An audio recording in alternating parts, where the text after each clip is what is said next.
In the previous video, we built a polls with a global view of some accumulators we created. But let's actually use some of the ones that Curator has already built for us. So we go to admin. Let's say I'm interested in log sources. So let me go here on time series and look for top. And I know there's one search for that, top log. I can even search for just that. I should find. Yeah, and this is the one that we are interested. So let me click on it. So again, the search is called top log sources. Remember that when we will build a global view. And then the event is some event counts, right? And we can put that in the column by putting some underscore event count, and then we can get that column. More on that later. But that's the data we have. We don't need to create an accumulator. The system has already one for us. Let's go to polls, and let's actually create a new and entirely new dashboard. Blank. Let's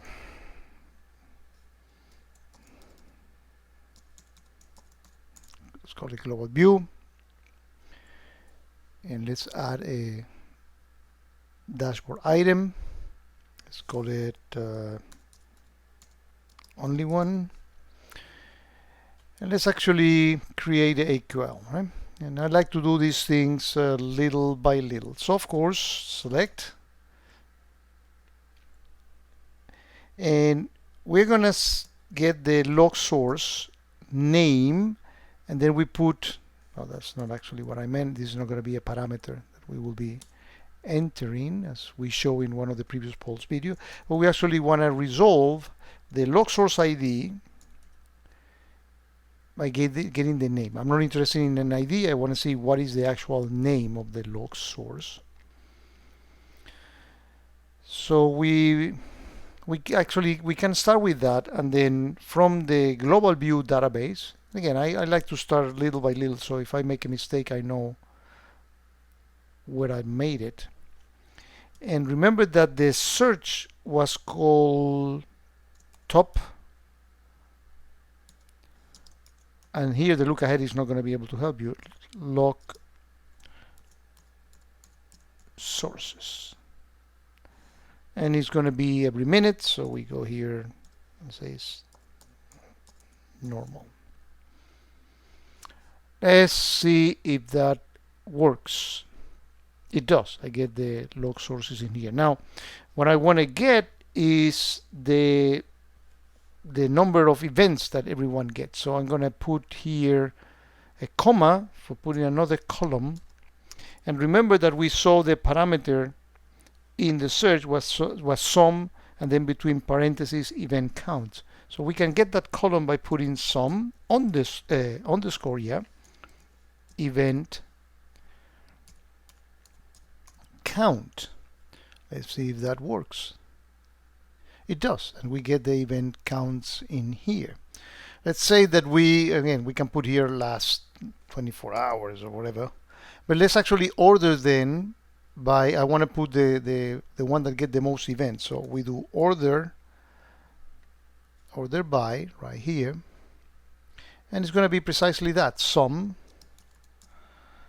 underscore event count.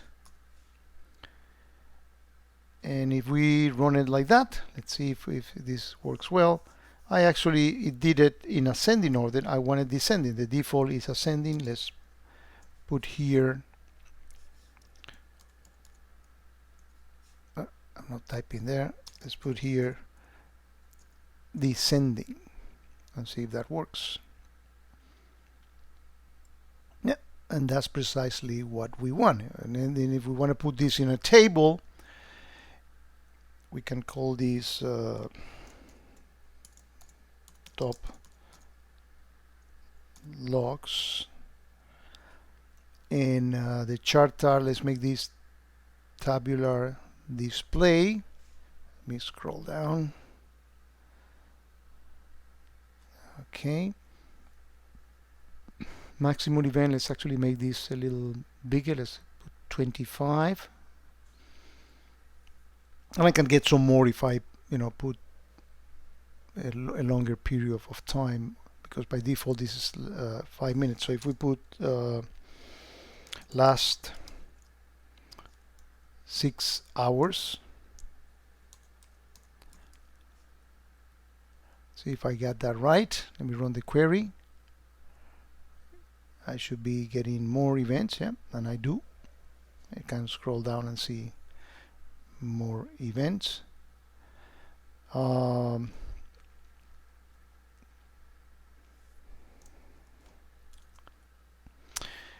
can add, like in the previous case, the date format and put the timestamp and all that good stuff. But this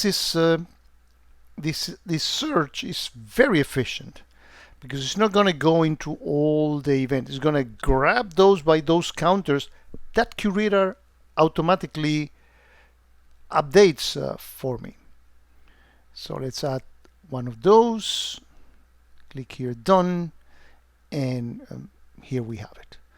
Again, this global view is something that, in combination with all the techniques that we've been learning, and there are going to be more videos on this Pulse series, should help you get data that updates rapidly without any performance impact, by leveraging counters that either Curator has already built for you, or stuff that you want to create on your own.